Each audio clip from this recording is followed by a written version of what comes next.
आज धेरै पछि एउटा इन्टरभ्यू हेऱ्यो क्या।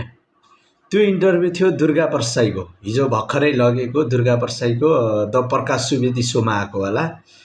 त्यो इन्टरभ्यू मैले हेरेँ होइन, एउटा पनि स्किप नगरेर फुल इन्टरभ्यू हेरेको सायद मैले अहिलेसम्म पहिलोचोटि होला। यति खतरा लाग्यो, यति दम छ कि बोलीमा होइन, दम यति बोलीमा दम। त्यो म्यासम त्यो हेर्दा होइन कुनै त्यो रियालिटी नै भइरहेछ, उसले त्यो भनिरहेछ, त्यो सबै कुराहरू सत्य हो भने जस्तै भनिरहेछ। खास कुरो के हो यार, यो 100मा 100% दम छ क्या बोलीमा।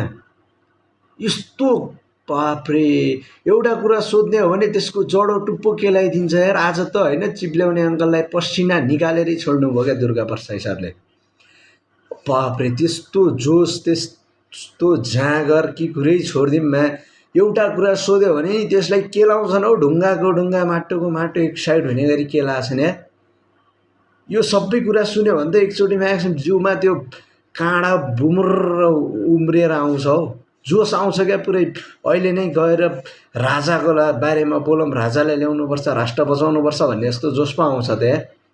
पुरै इन्टरभ्यू होइन, 0-1 स्टार्ट भएदेखि एउटा स्किप नगरेर हेर्ने हो भने नि लास्टमा इन्टरभ्यू सकिँदासम्म यस्तो जोस आउँछ कि त्यो पृथ्वीनारायण शाहले नेपाल एकीकरण गर्ने बेला जस्तै जोस आउँछ हो। देशको बारेमा यति खतरा भनेका छन् यार, अरू केही नभए पनि एउटा देशको इतिहास बेला पृथ्वीनारायण शाहको बेलादेखिको इतिहास भनेका छन् हौ। बाफ्रे, पुरै 100% त्यो एउटा हुन्छ नि, मै यो देशको अब देश हाँक्ने व्यक्ति, मै यो देशको राष्ट्र प्रमुख भने जस्तै एउटा कन्फिडेन्सका साथ बोलेका छन् क्या।